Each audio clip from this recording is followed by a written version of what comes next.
sobre a minha mensagem hoje. E Ele me deu.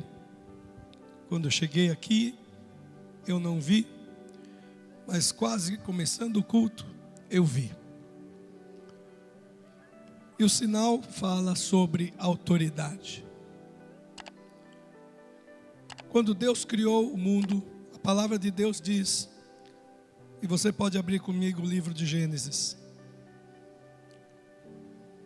no capítulo 1, a palavra de Deus fala que o Senhor criou o ápice, o auge, o apogeu da sua criação, no verso 27.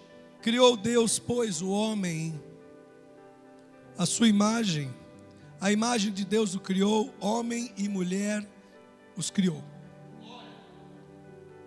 Diga para quem está do seu lado, não há diferença espiritual entre o homem e mulher. Amém? Deus criou o ser humano, o ser espiritual eterno, tirou do seu espírito e criou homem e mulher. Depois Ele criou um corpo e uma alma para o homem, um corpo e uma alma para a mulher. Aí sim passou a existir a diferença para morarmos na terra, para reprodução. Por isso que há diferença. Mas espiritualmente, o mesmo que um homem faz, é o mesmo que uma mulher faz. O homem expulsa demônio, a mulher expulsa demônio. O homem fala em línguas, a mulher fala em línguas. Mas dentro de casa, se o casal está junto, Deus criou uma distinção de hierarquia. O pai, a mãe e os filhos. Essa hierarquia não é maior ou menor, não é melhor nem pior. São papéis distintos. Assim como você vai remar num barco, na USP, em São Paulo, eu fiz durante um ano remo. E a gente tinha as pessoas e o capitão, cada um com o seu papel, cada um com a sua função. Se um falha, o barco todo falha. Não importa se era o menor ou o maior. Paulo, falando sobre o corpo de Cristo, falou a mesma coisa. Um é orelha, o outro é pé, o outro é mão. Todos têm papéis diferentes e esses dons são distribuídos pelo Espírito Santo conforme apraz a Deus, para um papel, para uma utilidade específica. Ninguém pode falhar. A mão não pode dizer para o ouvido que é maior do que ele ou menor do que ele. São papéis diferentes. E tudo isso trabalhando em harmonia, o corpo prospera. Se um deles falha, todo o corpo sofre. Se entrar um espinho no seu pé, no menor dedo do seu corpo, todo o corpo sofre. Por quê? Porque somos um só corpo, o corpo de Cristo. E quando Deus criou o homem, a mesma semelhança da sua unidade, Pai, Filho e Espírito Santo, não tem distinção. Um não pensa diferente do outro, um não briga com o outro, um não é maior ou menor que o outro. São papéis diferentes. Você precisa saber o seu papel. Na sua casa, você precisa saber o seu papel. Se na sua casa o seu papel é dar comida para o cachorro, se você não der, o que vai acontecer com o cachorro? Vai morrer de fome. Então cada um tem o seu papel. E quando Deus criou o homem, Ele falou assim, verso 28, e Deus os abençoou. Deus fez você a imagem e semelhança dEle, e Ele te abençoou. Com que bênção? Sede fecundos, multiplicai-vos. A primeira bênção é para você multiplicar, dar frutos, ter filhos, dar frutos na natureza, criando coisas maravilhosas, assim como Deus criou. Dar frutos na igreja, trazendo vidas para Jesus. N maneiras de frutos, de frutificação. Mas Uma coisa não tem nesse texto: você ser infértil, você ser uma pessoa que não dá fruto. Isso não está aqui. Se você vai para uma empresa, como José do Egito foi trabalhar na fazenda de Potifar, ele deu fruto. Se você vai se casar, você vai dar fruto no seu casamento. Se você vai trabalhar, estudar, em qualquer lugar da sua vida, você vai multiplicar e dar fruto. Por quê? Porque tem uma bênção. Essa bênção te acompanha. Lá em Deuteronômio 28, fala: se você atentamente ouvir a minha voz e guardar minhas palavras, essas bênçãos te acompanharão e te alcançarão e te seguirão onde você for. Salmo 1, verso 3. E o homem que fizer isso será bem-aventurado, e tudo que fizer prosperará. Essa bênção tem, eu posso te dizer, 50 versículos que comprovam essa doutrina, essa teoria, essa tese teológica. Deus te abençoou para multiplicar, para frutificar. Você tem no seu DNA, em você, o poder de Deus de ser uma pessoa próspera, frutífera, abençoada em qualquer lugar que você for. Paulo e Silas estavam dentro do cárcere, presos, no fundo de uma masmorra. Eu fui lá, eu vi, é um buraco de 5, 6 metros de profundidade. Começaram a cantar um hino, as cadeias se quebraram, toda aquela multidão de pessoas presas ficaram livres. Imediatamente o carcereiro chamou, eles oraram com ele, entregou a vida a Jesus, toda a sua família foi salva. Por quê? Mesmo no fundo da prisão, a bênção de prosperidade, de multiplicação, de dar frutos, está em você. Ninguém pode tirar isso de você. Posso ouvir um amém? Posso ouvir um amém? E aqui ele diz uma outra bênção: enchei a terra e sujeitai-a, dominai. Essa é a segunda bênção. A segunda bênção. A primeira bênção tem a ver com poder. A segunda bênção tem a ver com autoridade. Jesus falou: eis que vos dou poder e autoridade. Eis que vos dou poder e autoridade. E a segunda bênção é autoridade.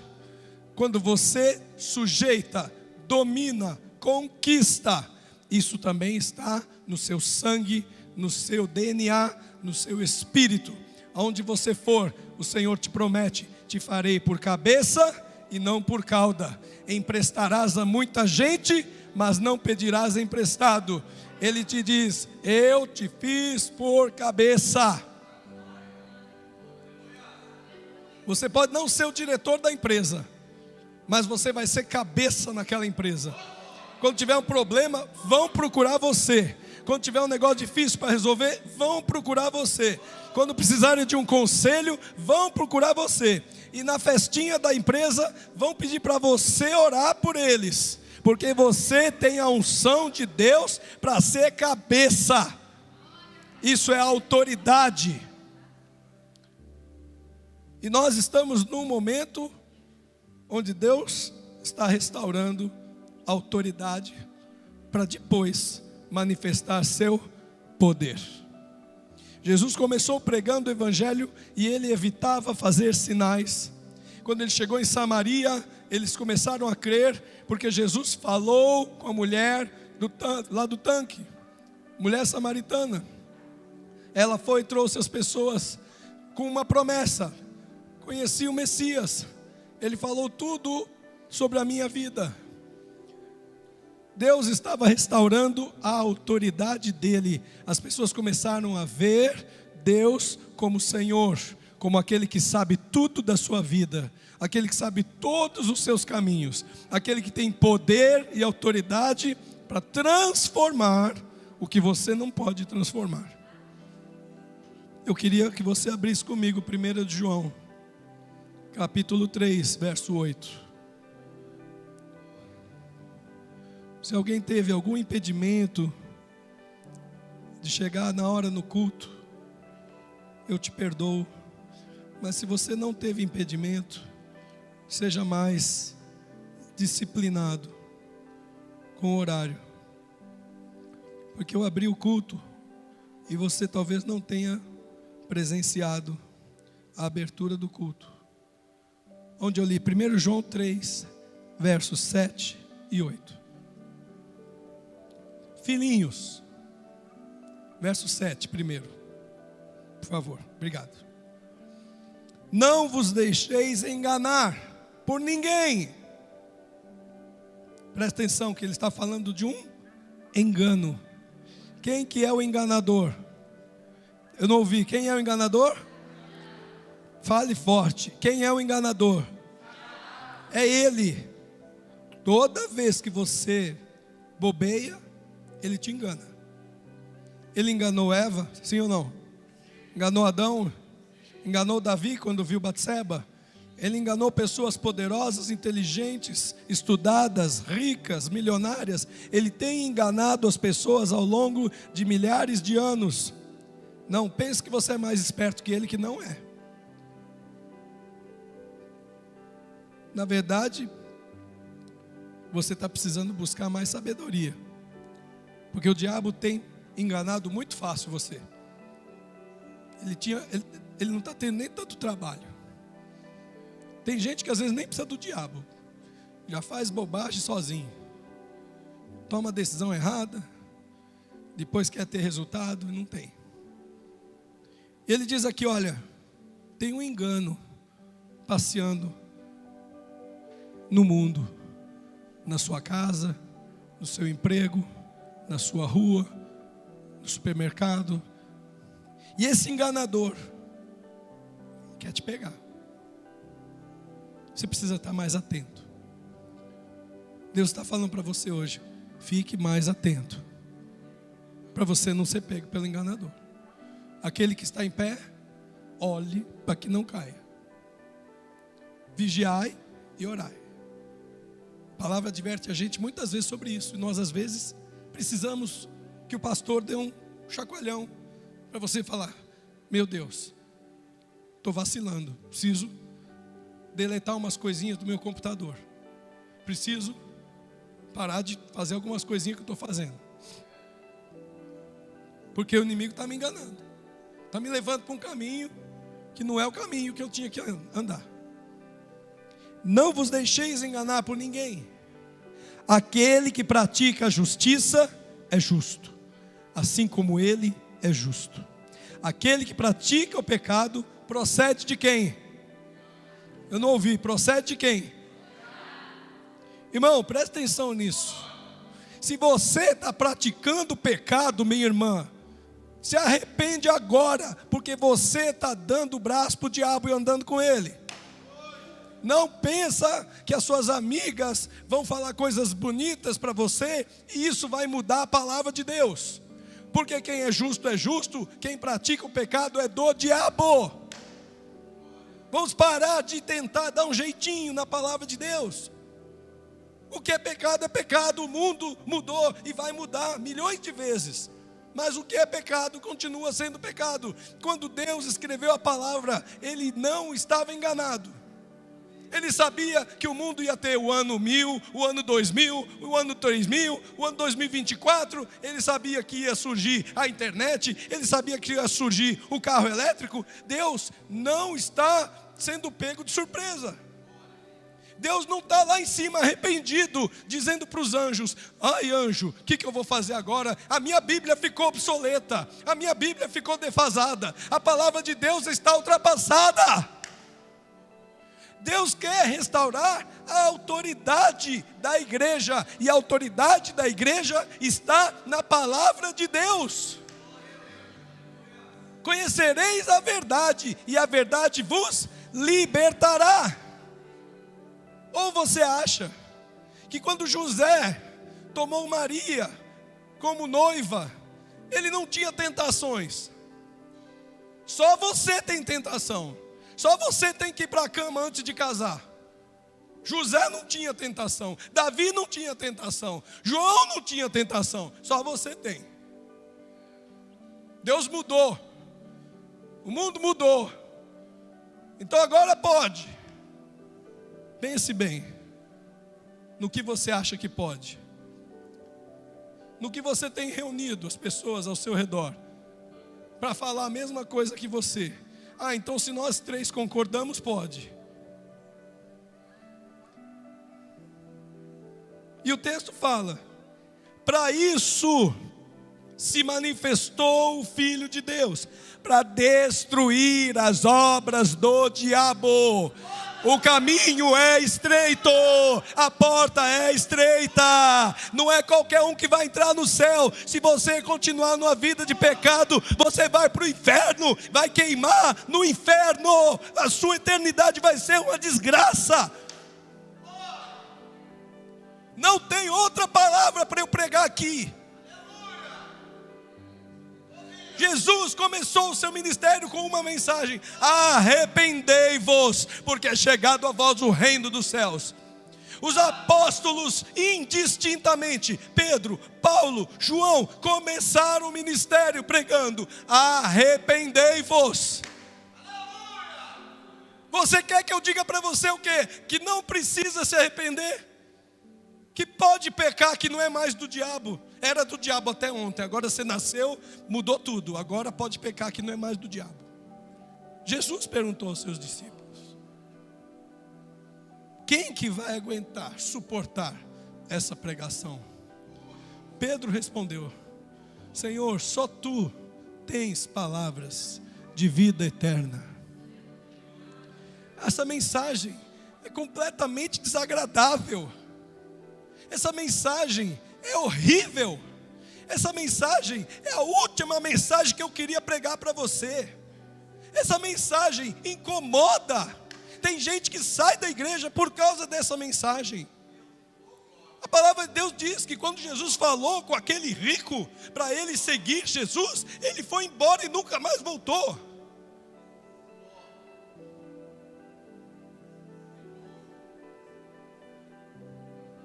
Mas essa é a verdadeira palavra de Deus que pregamos. Se você não morrer, se o grão de trigo caindo na terra não morrer, ele não vai dar fruto. Se você que é oliveira brava, se você que é videira brava, não for enxertado na videira verdadeira, você não vai dar fruto. Você vai secar e vai ser apanhado e lançado no fogo do inferno, lá onde há dor e ranger de dentes. É o que está escrito na palavra. Essa não é uma mensagem apocalíptica, não é para te colocar medo, muito longe disso. Está cheio de gente indo para o inferno com medo, porque o medo não resolve nada. A palavra de Deus diz que o verdadeiro amor lança fora o medo. O medo não é de Deus. Deus não quer que você tenha medo.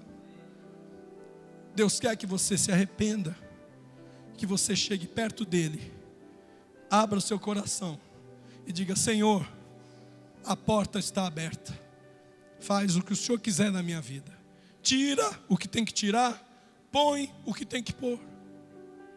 O Filho de Deus, quem aqui é filho de Deus? Ou filha de Deus? Glória a Deus. Para que você tem que se manifestar? Está escrito: o Filho de Deus, quando se manifesta, quando você se manifesta, Jesus falou: a luz é colocada no alto para iluminar toda a casa. O sal dá sede, ele incomoda, ele altera a vida das pessoas. Ele falou: vós sois a luz do mundo, vós sois o sal da terra. A palavra de Deus está dizendo: você que é filho de Deus, todas as vezes que você se manifesta no seu trabalho, na sua escola, na sua casa, na sua rua, você tem que entender: eu só posso me manifestar com um objetivo: destruir as obras do diabo. Você não vai ficar amigo dos pecadores fazendo o que eles fazem. Você vai ficar amigo dos pecadores sendo luz para eles. Talvez eles não te chamem para ir no boteco, porque eles vão fazer alguma coisa que você não faria. Mas na hora que eles precisarem de luz, eles vão lembrar de você. Temos que entender isso, irmãos. Porque Paulo fala: transformai-vos pela renovação da vossa mente. Entenda bem, a Bíblia fala que o mundo jaz no maligno. Existe um sistema mundial de cultura criado para ensinar você a ser um gado, a ser uma vaca, um boi de presépio, sabe como? Manada. Querem que a gente seja alienado a fazer o que este sistema quer. E Jesus explicou isso muito bem. Marcos 7, verso 6. Respondeu-lhe Jesus: bem profetizou Isaías a respeito de vós, hipócritas, falsos, atores, mentirosos. A palavra hipócrita é isso. Como a pessoa que cria um personagem. Cria um personagem e vive aquele personagem. Este povo honra-me com os lábios, mas o seu coração está longe de mim. Em vão me adoram. Por quê? Porque enquanto me adoram, estão ensinando do outro lado doutrinas que são preceitos de homens. Negligencia o mandamento de Deus, não cumpre direito o mandamento. Não cumpre o mandamento, cumpre de qualquer jeito, cumpre pela metade. E guarda a tradição dos homens. E disse ainda: jeitosamente rejeitais o preceito de Deus, para guardardes a vossa própria tradição. Qual é a palavra de Deus sobre dízimo? O que quer dizer a palavra dízimo? Vem do árabe, sabia? Que a origem antes do hebraico é árabe. É um dedo de 10 dedos. É o 10%. Essa é a palavra de Deus. Vários textos falando de dízimo. No Antigo Testamento, no Novo Testamento. Eu te pergunto, você dá o dízimo? Não, pastor, peraí. Jeitosamente, com jeitinho, você vai pegando esse mandamento, deixando de lado e criando uma nova tradição. Não, eu não dou dízimo, mas é porque eu dou oferta, é porque eu dou primícias, é porque eu estou ajudando alguém. Jeitosamente rejeitais o mandamento para guardar uma tradição que te interessa. Bem-aventurado o leito sem mácula.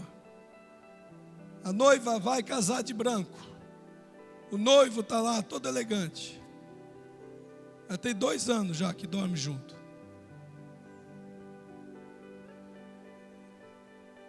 Essa palavra não é fácil para dar para vocês, porque o mundo tem uma cultura.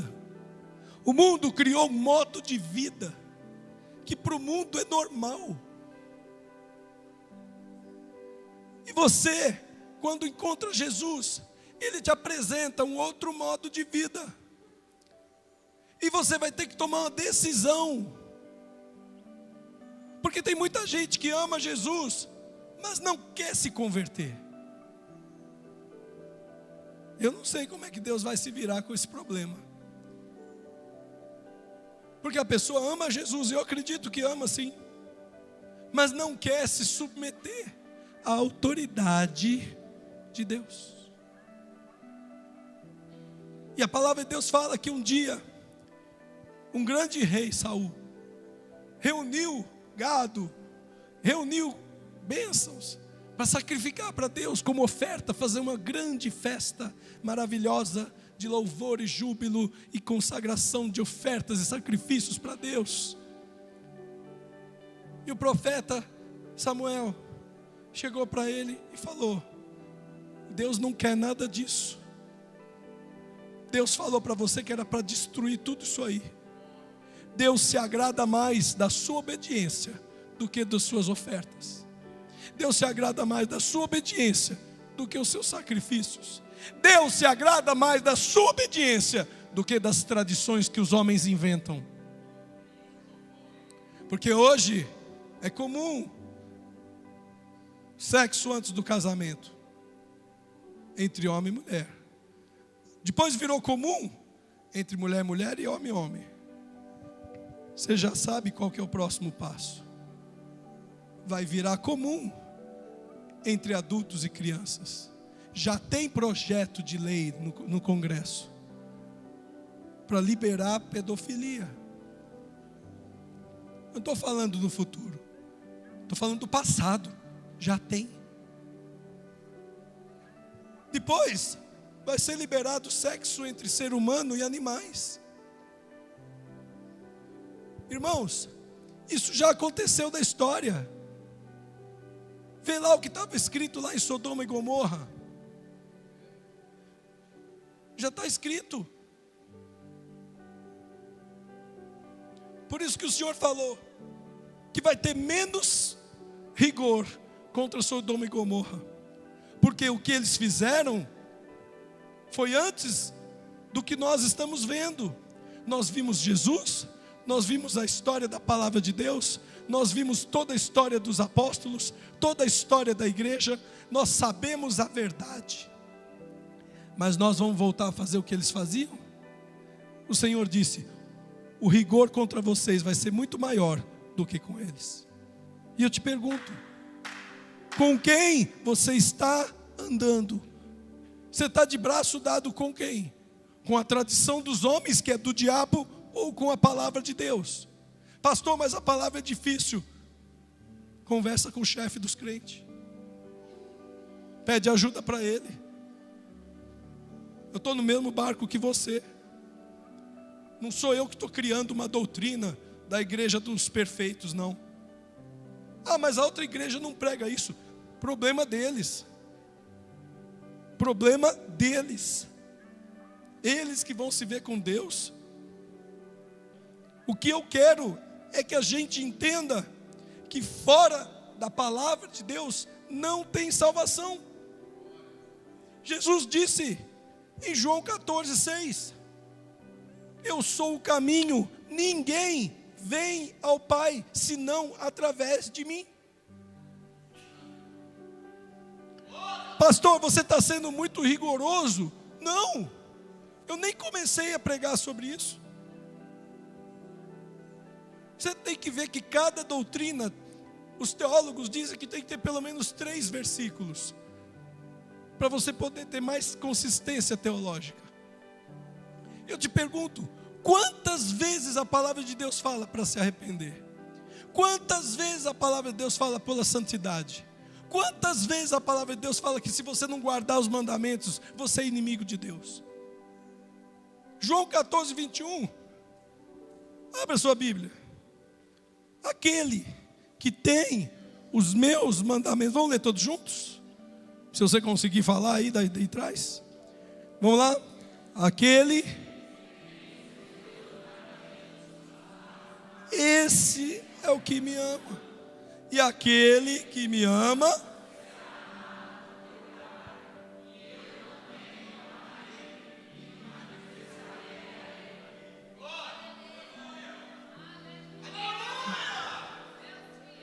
essa é a verdadeira palavra de Deus. O que está fora disso, eu não tenho como te garantir que vai dar certo.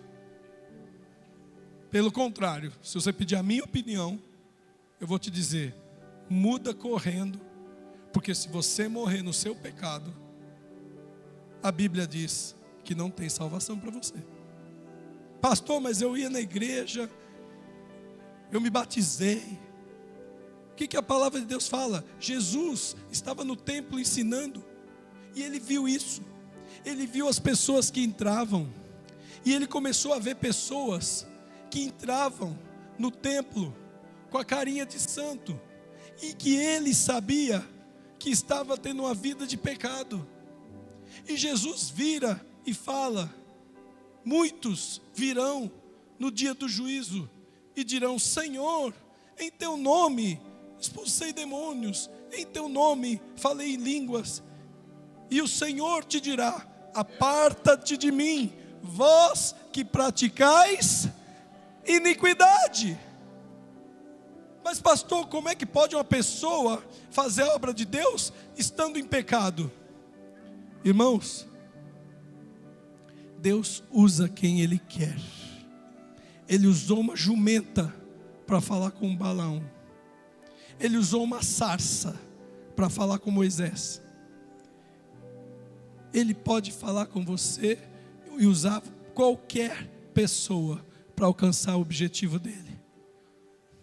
Mas aquele que anda em pecado, como nós lemos em João 3, verso 8, aquele que vive pecando é do diabo. Quando o Senhor estava liberando o povo de Israel lá do Egito, o que ele falou sobre o faraó para Moisés? Ele diz: Moisés, eu coloquei no coração de Faraó, eu endureci o coração dele, para ele não deixar vocês saírem, até chegar a hora que eu tenho que cumprir a palavra. Deus falou, através de Davi, que ele mandou um espírito atormentar Saul. A palavra de Deus fala em Salmos 24, verso 1: do Senhor é a terra, o mundo e todas as coisas que nele habitam. Deus usa qualquer circunstância que Ele quiser para falar com você. Agora, se Ele vir que você não vai se arrepender, mas você está numa posição que pode afetar outras pessoas, outras ovelhas, de repente, Ele deixa a pessoa que está no pecado, perdida, continuar sendo usada por Ele, para não dispersar o rebanho. Irmãos, quantos casos nós já vimos? De pessoas, até pastores, que estavam com a igreja lotada e de repente descobre um escândalo. Você vai me falar assim: mas como Deus estava usando aquela pessoa? Não é por causa daquela pessoa, é por causa do rebanho. Na sua sabedoria divina, Deus tem paciência. Sim ou não? Deus não tem paciência? Deus falou para Daniel: eu vou fazer uma mudança nos impérios. Aconteceu no mesmo dia? Não. Deus falou para Isaías: eu vou mandar o meu Messias. Deus falou para Jeremias, capítulo 23, verso 9 e 10, eu vou mandar o meu renovo, o renovo de Davi. Eu te pergunto, isso aconteceu no mesmo dia? Não. Tem profecias e promessas de Deus que demoram anos, centenas de anos para acontecer. Então o fato de você estar aqui hoje, o fato da sua vida estar indo bem, se você está tendo uma vida de pecado, não ache que está tudo bem, não. Você está no período da paciência de Deus. Pode acabar amanhã e a sua casa cair, ou pode não acabar e você viver a vida 10 anos, 20 anos. Teve o tio do amigo meu em São Paulo. Ele tinha 4 filhos. Quando o 4º filho dele fez 18 anos, ele pediu divórcio. Do nada. Todo mundo se surpreendeu, muito meu amigo. Eu mesmo falei, o que aconteceu com o seu tio? Ele tinha uma amante há 15 anos e ninguém sabia, porque a mulher dele tinha traído ele. Eles viviam na mesma casa, dormiam em mesma cama, não se tocavam, mal conversavam, e ele tinha uma amante e ninguém sabia. Quando o filho mais novo fez 18 anos, ele falou: cumpri minha missão, criei meus filhos, tchau. Não estou dizendo que está certo o que ele fez, não, muito pelo contrário, está tudo errado. Mas o que eu estou dizendo para você é que não é somente o que você pensa e acha que é verdade, não é somente o que você pensa e quer que vai ser o que vai acontecer. Deus tem coisas que vão acontecer que você nem imagina. Deus tem coisas que estão acontecendo no mundo espiritual que você nem pensa. Deus sabe coisas que você nem tem ideia. E Ele disse na palavra: se você continuar pecando, você é do diabo, e eu vou te lançar no inferno. Arrepende-te, muda a sua vida, coloca juízo na sua cabeça, porque a aparência das coisas está tudo bem. Não se engane, porque você pode estar muito mais perto do inferno do que aquela prostituta que você critica na rua. Deus está falando com a sua igreja. É tempo de avivamento, é tempo de restauração. A Alessandra me falou hoje, ela quer trazer uma pregação sobre renovo. Olha o que Deus está falando. Ela não sabia nada do que eu estou pregando. Deus está falando com você hoje. Coloca a sua vida no altar, entrega a sua vida a Deus. Você tem pecado? Para de pecar. Não está servindo a Deus e a igreja? Se arrepende, muda essa história, toma juízo e começa a servir a Deus na sua vida.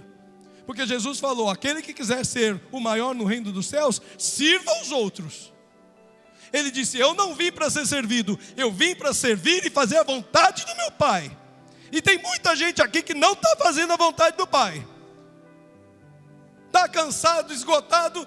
Primeira coisa que a pessoa pensa: vou sair do ministério, vou parar de ir na igreja, vou diminuir as minhas idas no culto, porque eu estou muito cansado, eu preciso descansar. Mas você não para de trabalhar, não para seus compromissos sociais, como se o remédio para o seu cansaço e seus problemas fosse se afastar da igreja, parar de fazer a obra de Deus. Será que é esse mesmo o seu remédio? Ou esse é o remédio do diabo? Porque quem afasta a pessoa do ministério, quem afasta a pessoa da igreja, quem manda você recolher sua mão e não servir mais a Deus? Ah, porque eu fiquei incomodada, porque alguém não me tratou do jeito que eu queria, alguém não me falou bom dia, alguém não me procurou quando eu queria que me procurasse, então eu não vou mais. Oh, quem é que está dirigindo você, irmã? É o diabo que está fazendo isso, você está deixando, te afastando do ministério? Ou foi Deus que te chamou do ministério? Como é que você sai do ministério, se é Ele que te chamou? Pede autorização para Ele. Vai falar com o chefe dos crentes? Pergunta para ele se você pode sair do ministério porque alguém não foi visitar você, ou porque alguém não te telefonou, ou porque alguém não falou oi para você. Pergunta se isso é motivo. Pergunta para o chefe dos crentes. Cria juízo na sua vida e sai desse seu pecado. Sai desse seu pecado, porque jeitosamente você está achando um jeitinho de parar de ir no ministério para ficar mais no seu trabalho, para ficar mais nos seus compromissos. Vai dar um jeitinho, viu, pastor Cristian? Vai dar um jeitinho. Eu já falei aqui nessa igreja umas 50 vezes que eu quero uma pessoa na mesa em todo culto. E hoje me ligam falando que quinta-feira não tinha ninguém na mesa. Vou começar a fazer uma escala de revezar também. A gente vai fazer um culto por semana, um culto por mês. Pronto. O que vocês acham? E Deus vai fazer uma escala também. Ele vai pôr uma roleta aqui, ó, e vai rodar. Cada um tem um número. Vamos ver quem vai para o céu. Roda a roleta. Quem cair aqui vai para o céu. O resto. Porque na hora que Deus te chama, é Deus. Mas na hora de sair do ministério, como é que você não pede autorização para o Deus? Você não tem medo, não? Tem juízo não? Tem vergonha não? Crente velho às vezes, crenta velha. Tem vergonha não? Fazendo um papelão desse diante de Deus. Quando Jesus nasceu, quem foi visitar ele? Não tinha nem hospedagem, não tinha nem hospital. Puseram ele no coxo das vacas. Não tinha nem pano. A palavra de Deus diz, a história também diz, que quando a criança nascia, ela ia envoltada em panos, em uma toalha, branquinha, limpinha, que nem você vê nos filmes. Isso é antigo. Não tinha nem um pano decente para enrolar Jesus. A palavra de Deus diz que Maria pegou pedaços de pano, faixas de pano, que ela foi arrumando lá, talvez arrancou da própria roupa. E você está deixando o seu ministério por causa de homens? Cria vergonha na sua cara. Crente velho, falando um negócio desse, me dando trabalho. A Bíblia fala, não seja pesado para o seu pastor. Abra sua Bíblia em Atos 5, 28, 29. Eu estou terminando, senão vocês não vão aguentar. Se eu falar tudo que eu tenho que falar, não vai sobrar ninguém.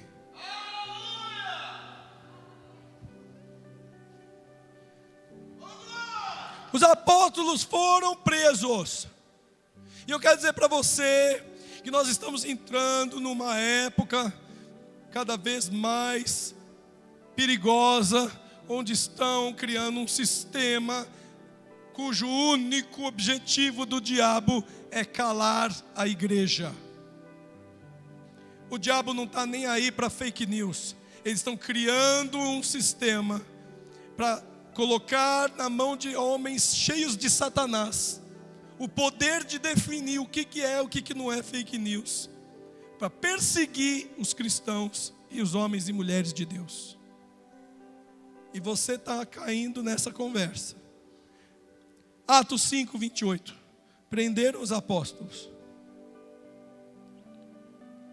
e disseram: expressamente vos ordenamos que não ensinasseis nesse nome. Você sabe que isso já está acontecendo? E você talvez esteja aí comendo mosca? Já tem lugares onde é proibido colocar o crucifixo, onde é proibido colocar uma Bíblia, onde é proibido colocar símbolos do cristianismo. Você já viu isso? Repartições públicas, escolas, onde é proibido você colocar um símbolo religioso. O que é isso, irmãos? O que é isso? Eu posso colocar lá a foto de um político, eu posso colocar lá a bandeira de um time de futebol, eu posso colocar lá até uma coisa ofensiva. Você passa na rua, nas bancas de jornal, cheio de revista com mulher pelada na capa. Na televisão você liga, tem um monte de filme, propaganda com mulher nua. E ninguém fala nada. Mas se eu puser uma Bíblia na escola, é pecado mortal. Vão me prender, vão me processar, vão criar um problema para mim por anos e anos. Porque eu coloquei uma Bíblia lá na escola, porque eu coloquei um crucifixo na parede, porque eu falei com os alunos antes de começar a aula, vamos orar um Pai Nosso. Não pode.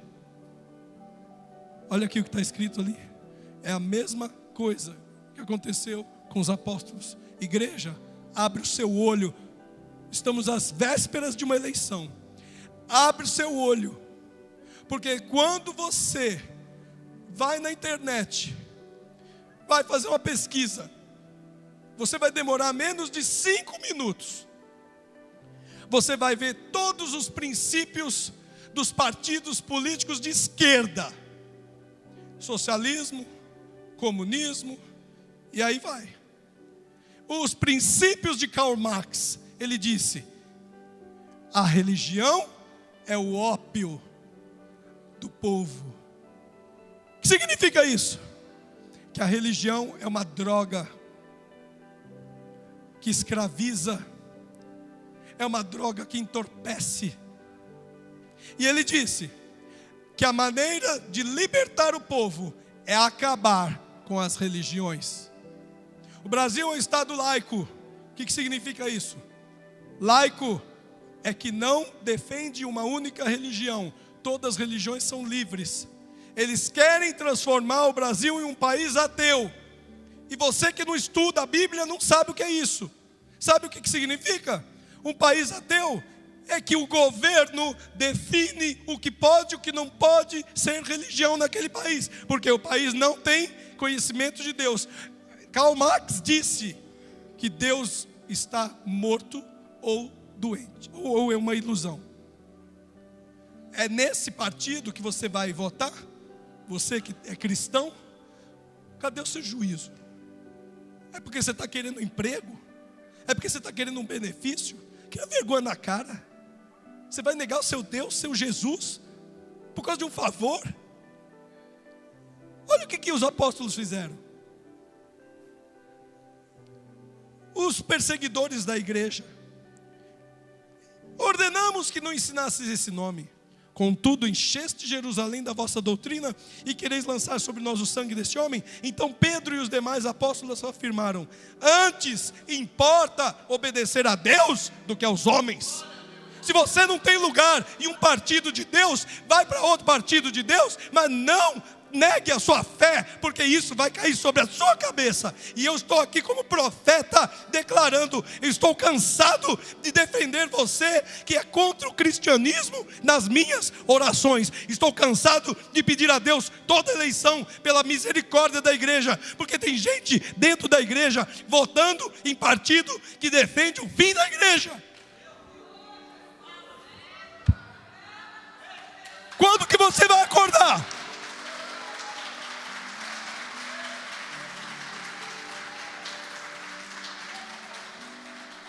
Quando que você vai acordar e entender que você está lançando a semente de Satanás na sua terra, e isso vai trazer maldição para a sua cidade, e você é culpado disso, você é cúmplice disso.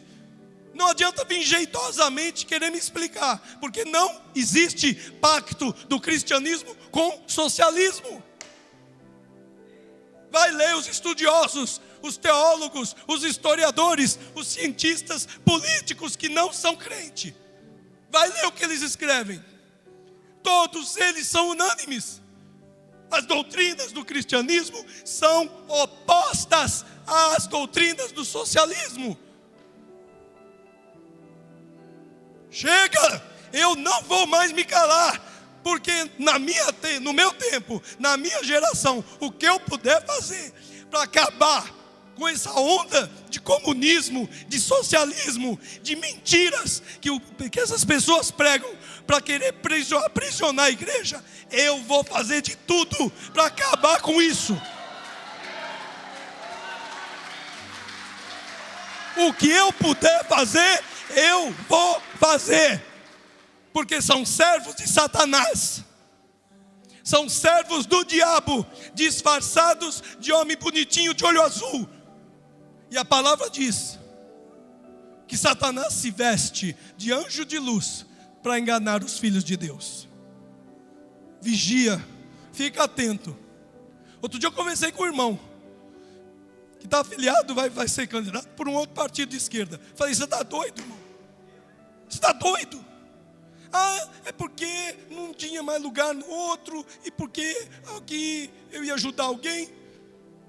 Você está doido? Cadê o seu juízo?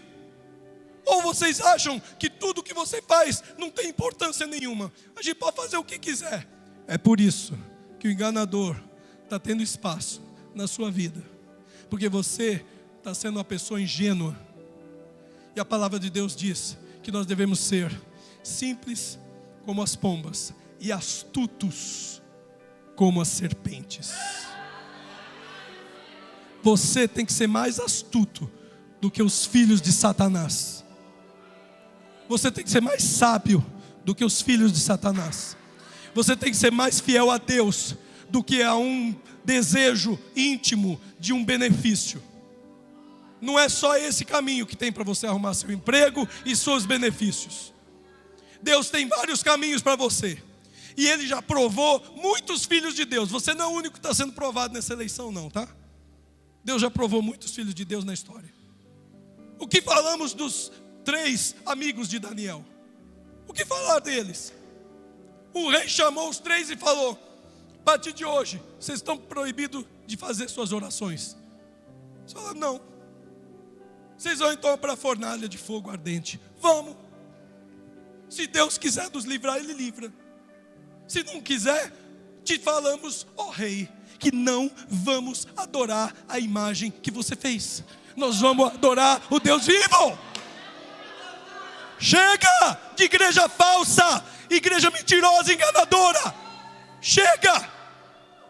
Deus está procurando uma igreja verdadeira, que passa pela prova, que suporta a prova, a porta estreita. Não vai achando que você vai fazer qualquer coisa e vai chegar no céu rindo, porque não é verdade.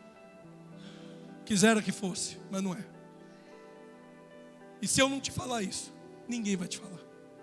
Eu fui chamado por Deus para te falar isso. Eu estou aqui hoje como profeta do Deus Altíssimo para falar para você: se arrependa e mude sua vida, porque as portas do inferno estão abertas para quem desobedece a palavra de Deus. E não tente pôr a culpa em ninguém. Não tente jeitosamente pôr a culpa em ninguém. E não tente me calar, porque a palavra de Deus diz: se eu me calar, as pedras falarão. Deus está falando com você hoje. Existe uma estrutura montada, e algum dia da sua vida você vai ter que ter a coragem de homem e mulher de Deus e quebrar essa estrutura. Volta para o ministério, volta para a igreja, busca mais a Deus. Seu filho não quer saber de Deus, não vai achando que o mundo é assim mesmo. Eu oro e estou em jejum pelo meu casamento. Por quê? Porque segunda-feira, amanhã, começa um curso de casais, e eu vou estar lá. E já falei para minha esposa, ela vai estar do meu lado. E ela falou: vou cancelar minha agenda, porque você, irmã, você, irmão, só está pensando em dinheiro. Vai, cancela a sua agenda e vai para o curso de casais. Vai buscar a Deus. Se você não busca a Deus, como é que você vai prosperar? Uma vergonha. A gente está anunciando o curso, falando de graça, vão vir todo mundo, pastores. Depois vai lá no meu gabinete: pastor, ora por mim, meu casamento está ruim.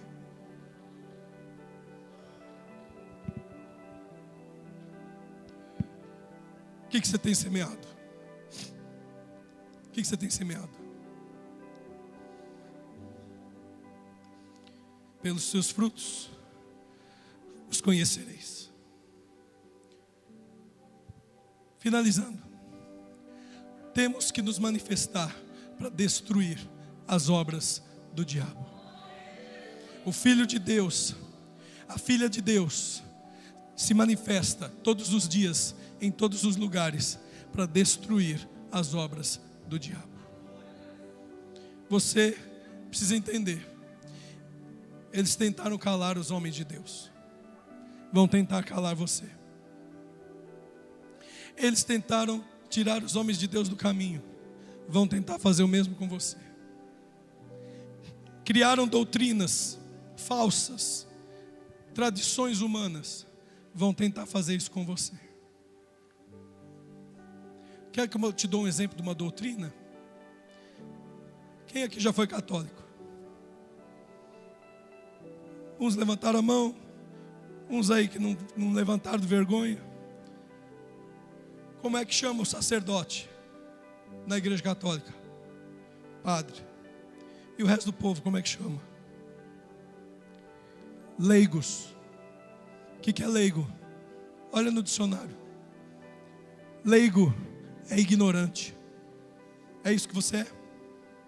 Então como é que você não está estudando a Bíblia? Porque essa é uma tradição católica histórica que vem desde a Idade Média, onde a Bíblia foi traduzida do original grego e do original hebraico para o latim. E essa Bíblia que foi traduzida para o latim era a única Bíblia que era distribuída nas paróquias do mundo inteiro. E somente o padre estuda latim. Alguém aqui já estudou latim? Ninguém. Então somente ele lia a palavra e pregava o que ele queria. E ninguém podia falar nada, porque ninguém tinha a Bíblia para ler. Aí, um homem de Deus, na Inglaterra, traduziu a Bíblia para o inglês. Foi uma revolução, porque agora as pessoas que querem conhecer a Deus podem ler a Bíblia. Agora ninguém mais me engana, porque eu posso ler a Bíblia. Ninguém vai me vender indulgência, ninguém vai me vender lugar no céu, porque eu posso ler a Bíblia. Ninguém agora vai mandar eu fazer as coisas que não estão na Bíblia. E isso foi a maior revolução, que culminou com a revolução dos protestantes. O marco histórico que deu origem à igreja evangélica no mundo foram as 95 teses de Martinho Lutero, que ele pregou na porta da igreja de Wittenberg, na Alemanha. Essas 95 teses são questionamentos que ele fez sobre o que era ensinado na igreja da época, versus o que a Bíblia diz. Então eu quero dizer para você que há muitos, centenas e centenas de anos, o diabo tenta desviar as pessoas da verdade, ensinando tradições que não estão na Bíblia. Isso não é hoje, isso não é ontem, isso faz centenas de anos que acontece. O diabo usa a mesma estratégia. Por isso que Deus escreveu 1 João 3,8: toda a igreja, ano após ano, até o fim do mundo, até a volta de Jesus, todo cristão precisa entender: todos os dias você tem que manifestar para destruir as obras do diabo. Todo dia. E se você hoje segue uma tradição que foi ensinada para você, uma tradição que você aprendeu na sua casa, uma tradição que você aprendeu na sua cidade, no seu país, na sua escola, tudo você precisa confrontar com a palavra de Deus. E eu vou dizer para você uma coisa: alguns momentos da vida de Jesus, ele pegou a mulher pega em adultério e a levantou. Ele pegou Mateus, publicano, tomou pela mão e chamou. Ele pegou o paralítico, levantou e o curou. Na maior parte do seu ministério, Jesus foi gentil, Jesus foi paciente, Jesus foi um homem cândido, um homem gentil. Mas quando Jesus se deparava com os sacerdotes, os escribas, os fariseus, os homens que eram detentores da palavra e que estavam ensinando coisas erradas, Jesus não foi gentil. Jesus usou sua autoridade e ele entrou no templo e virou as mesas dos cambistas e disse: raça de víboras, hipócritas, quem vai livrar vocês do fogo do inferno? Por isso eu te digo, mulher, presta atenção. Hoje no mundo, uma das tradições é querer feminilizar o homem.